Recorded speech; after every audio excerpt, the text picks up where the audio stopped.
Robert from The College Investor here. I am really excited today to dive into Quicken for Mac 2018. Now, if you remember last year, I kind of ripped on Quicken for Mac. It was a really bad product. And I gave it a 1-star review, and a lot of you guys thanked me for saving you from buying it, and I really appreciate that.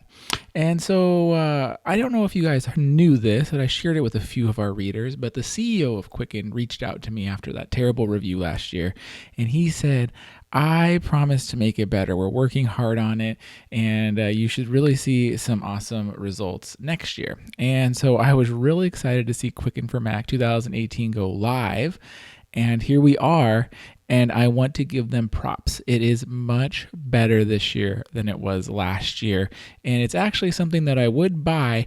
Now, I don't know about their real price points in the year, but honestly, right now at their 40% off price points, and I think they're going to have these deals throughout the year, and I've seen it at good prices on Amazon as well.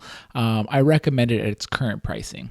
So let's dive in, and I'll share with you the biggest features of it. And the biggest thing that I am super excited about is investment portfolio view and investment lot tracking and the price point. So those are the biggest things that really changed in 2014. So you can see here there's 3 different versions this year.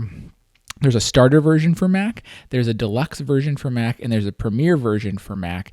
And I recommend that most people are going to go with the deluxe version. The only difference between deluxe and premier is that you get bill pay and you get priority access to customer support. You can see all the way down that everything else is the same except for bill pay and priority support. Now, I don't ever recommend that you use bill pay in these programs. I think there's a lot of glitches. I think your banks charge you for bill pay, and these companies charge you for bill pay. And so I don't really think it's necessarily worth the $15 or more a year if it goes back to full pricing that you would have to pay to get just bill pay and priority support. I think deluxe is a great deal at $29.99, but if you notice this, per year.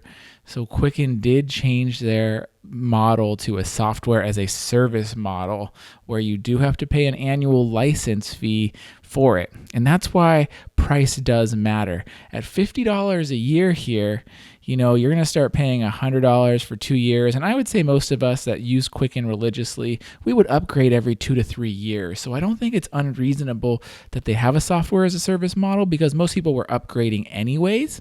But the price can really make a difference when your software as a service. So, if you're paying $30 right now and then you pay it again next year, so you're at $60. And I think this product is still a good deal at $60 for 2 years. But the hard part with Quicken is that you're competing with free. And so I'm always judging them against what I see on mint.com and personalcapital.com. And so the big thing is Quicken really does improve. So what's new this year is you can see, track principal and interest to pay off their loans. That was a big miss. The customizable investment portfolio, they assign lot assignments to investments. These are all good. Their income and expenses is all much better.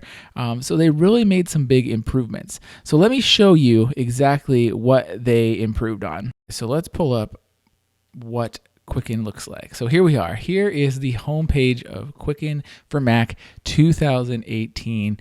And I link some of the accounts up here so that you guys can get a good sense of what it looks like and how it's changed. So I would say a few wins right off the bat is that they do have this really nice spending tracker. Their spending tracker really updates everything well. And what I've always loved about Quicken is that they have a ton of categories here. So unlike Mint or Personal Capital, which Personal Capital recently added custom categories, Mint still is a little finicky when it comes to categories, but Quicken has always been known for its tracking. And so you have a lot of categories that you can choose from. You can edit the categories, and it's really great when it comes to budgeting. And this is really improved from last year. You can look at your income, you can look at your expenses, you can see a list of all your transactions.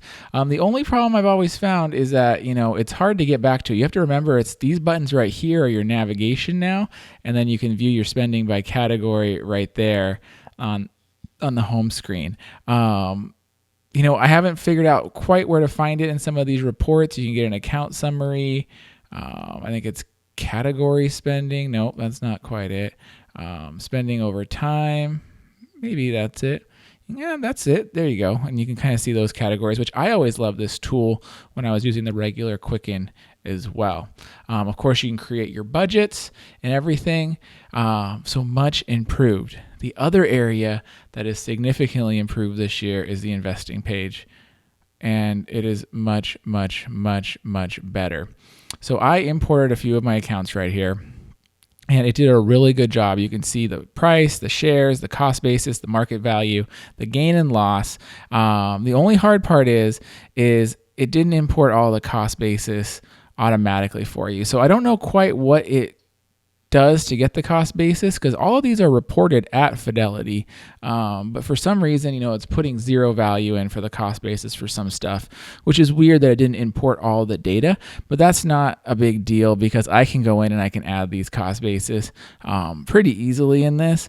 But that's a big difference from the last ones. And then you can see the lots, which is huge. So, all the way through, you can see all the different lots, if I have any different lots in there, which, once again, much improved over 2017. Then you can see your portfolio over different time periods. You can see it year to date. You can see all your transactions for it. And it is just such a better report. Let's see here. You can see your net worth over time, which that's huge. And then your tax schedule, which was always an important one that I feel like was not very good last year. Where was the last thing I wanted to show you guys? The internal rate of returns by portfolio value. Oh, performance. So then you can see your performance. I just imported all this, but if you go to the performance tab on this, it has everything on there, which is really just awesome. Once again, super significantly improved from last year, and I'm really excited. I am actually probably going to use this for at least a year and see how this thing pans out over the long run. I've updated some transactions. I've categorized my spending, and it's so much improved. Now, can I give it a full 5-star review? No, I think I'm going to go with a 4-star review for Quicken for Mac 2018. It does have those few things that are holding it back. This isn't the most intuitive menu. You could see me struggling where to find some things. And I know some of that comes with time, but honestly, I've been using it now for about 3-4 days.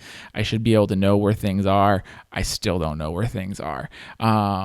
I also am really leery about the price. So if it's at the discounted price, I think it's a good deal. I don't know about paying full price for that. So I think you should definitely shop around when it comes to the price on this, because you're now moving to the subscription model. So if it was just a one-time fee of paying $49.99 and you got to just sit on this software for as long as you wanted to, I would say go for it. But that subscription model really complicates things when it comes to pricing.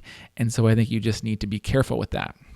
So anyways, should you get Quicken for Mac? If you really want a desktop software version, I think you should try it out. I think you're going to be very happy with how improved it is versus prior years. I think you should also note, though, that I created a whole thing from scratch. I did not try to import anything from the past. So I've heard in past versions that importing has always been a challenge with Quicken. So I haven't rated that. I couldn't tell you if the import was successful or not. But hopefully that works well if you're importing your past stuff. So hopefully, anyways, you saw this, you found it helpful. And honestly, I'm giving Quicken for Mac 2018 4 stars. Much improved. Nice job, Quicken.